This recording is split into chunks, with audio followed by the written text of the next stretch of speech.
ছেলেটা তৃণার কথায় পাত্তা না দিয়ে আবারও ইশারা করল এটা পড়ার জন্য। তৃণা এবার হাতের কাগজটা ফেলে দিয়ে ছাতাটাও হাত থেকে ফেলে দিয়ে বলল, ডোন্ট ফলো মি। তৃণা যাওয়ার জন্য পা বাড়াতেই ছেলেটা ওকে হেঁচকা টানে নিজের কাছে এনে জড়িয়ে ধরে। ছেলেটা কিছুই বলছে না, চুপ করে দাঁড়িয়ে আছে এভাবেই। ছেলেটা এবার তৃণার যে হাতে ছাতাটা ছিল ওই হাতটাও চেপে ধরে যথেষ্ট জোরে। ও লাগছে তো আমার, হোয়াট ইউর প্রবলেম? সাহস কি করে হয় এমন করার? মিনিট খানেক পর ছেলেটা আকস্মিক তৃণাকে কোলে তুলে নিয়ে গাড়ির ভেতরে ফেলে দিয়ে ড্রাইভারকে কিছু ইশারা করতেই ড্রাইভার গাড়ি স্টার্ট দেয়। কিছুক্ষণের মধ্যেই গাড়িটা দৃষ্টির সীমার বাইরে চলে যায়। ছেলেটা ও আর দাঁড়িয়ে না থেকে বাইকে উঠে। ভার্সিটির ক্লাস শেষে প্রিয়া আর স্বামীরা হুট করেই সিদ্ধান্ত নেয় চৌধুরী বাড়ি যাবে। অনেক দিন হয় ওই বাড়িতে যাওয়া হয় না। সেই ৩ মাস আগে একবার গিয়েছিল। প্রিয়া অবশ্য তৃণার নিখোঁজ হওয়ার পর ২ থেকে ১ বারের বেশি ওই বাড়ি যায়নি। আজ যেহেতু স্বামীরা বলছে যেতে তাই রাজি হয়েছে। আর তাছাড়া বিশেষ কথা বলার আছে জাফর সাহেবের সাথে। প্রিয়া, যেটার জন্য আসলাম সেটাই তো হলো না, চাচা জান তো বাড়ি নেই। স্বামীরা, যাক ভালোই হয়েছে চাচা বাড়ি নেই, আগে আমরা শিওর হই তারপর বলবো। আসলেই ওই কে কোম্পানির ইউ তৃণা নাকি অন্য কেউ? কেন জানি বারবার মনটা বলছে ঠিক তৃণার মতো দেখতে, চোখ জোড়া দেখিসনি সেদিন? প্রিয়া, সেটাই তো, দেখতে তৃণার মতো কিছুটা, কিন্তু তৃণা হলে এভাবে ছেলে সেজে আছে কেন? ওদের কথার মাঝেই কানে আওয়াজ আসলো, আয়েশ কাকে যেন জিজ্ঞেস করছে কখন আসলি। আফরান কোনো উত্তর দেয় না। প্রিয়া আর স্বামীরা আগ্রহ নিয়ে নিচের দিকে তাকায়। আফরানকে দেখে অবাক হয়। অবশ্য গত পরশু এসছে সেটা জেনেছে।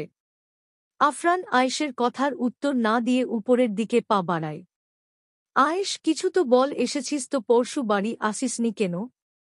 আর দেখলাম কে গ্রুপের সাথে হাত মিলিয়েছিস।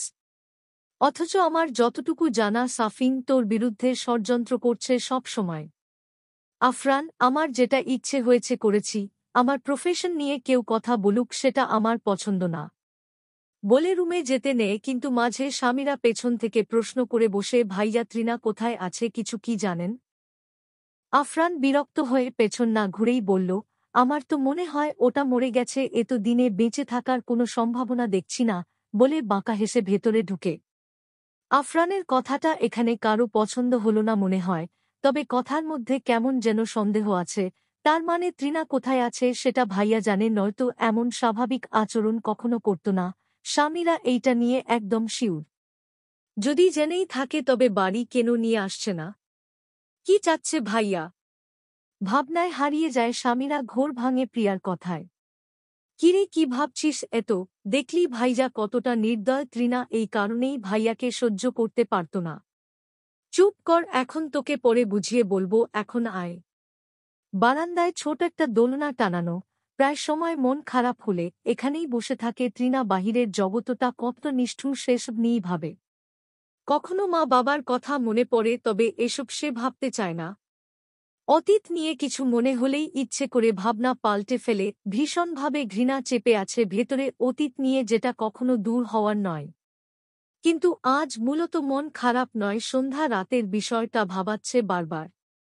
আবারও তাকে কোনো খপ্পরে পড়তে হল। সে তো স্ট্রং তাই না, তবে কেন আজ ওই লোকটার গায়ে আঘাত করতে পারল না? উল্টো মনে হচ্ছিল খুব অভিমান নিয়ে ওই লোকটার কাছে কত কিছু বলতে। কিন্তু কেন? আগে তো কখনো দেখিনি একে। কে ওই লোকটা? আমাকে জানতে হবে। আচ্ছা, ওই বাইকের নামটা কি ছিল?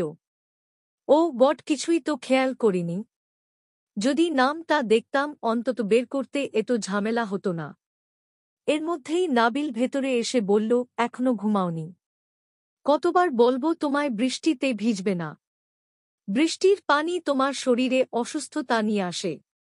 আর যেন না দেখি বৃষ্টিতে ভিজতে ওষুধ খেয়েছিলে। হুম। নাবিলের চোখ দুটোতে মনে হলো আগুন জ্বলছে এই মুহূর্তে। ধমকিয়ে বলল, সত্যি করে বলো, ঘুমের ওষুধ ও খেয়েছিলে তাই না? কয়টা খেয়েছ? বলেই তৃণার সামনে এসে দাঁড়াল। দুটো খেয়েছি, সত্যি বলছি, এর বেশি খাইনি, আর জ্বরের ওষুধও খেয়ে নিয়েছি। নাবিল এবার দোলনার একপাশ ধরে এক হাঁটু গেড়ে বসে ধমকিয়ে বলতে লাগল, দেখলে তো, তুমি আমার কথা একটুও শুনো না। আর কিভাবে বললে তুমি বুঝবে? এই সব ঔষধ সুস্থ মানুষের জন্য নয়। শরীরে অনেক সমস্যা হয়, বুঝো না কেন তুমি? আমাকে রাগিও না, তবে কিন্তু তোমার জন্য ভালো হবে না। আর খাবো না ভাইয়া, সত্যি বলছি। ওটা না খেলে আজ ঘুমোতে পারতাম না। তা এখন কোথায় ঘুমাচ্ছ তুমি? নাবিল, তৃণা, আমি শান্ত আছি, শান্ত থাকতে চাই। তোমার সাথে আমার মেজাজ দেখাতে চাই না। তোমাকে আঘাত করতে আমার খুব কষ্ট হবে, ভালোভাবে বলছি, নিজের ক্ষতি করে আমাকে চেঞ্জ হতে বাধ্য করো না, বিষয়টা ভালো হবে না কারো জন্য। দেখো শ্রাবণ, আমি সরি, কতবার নিষেধ করেছি ওটা খেতে। কেন বারবার নিয়ে আসো ওটা? আর কখনো যেন এমন না হয়, বুঝেছ?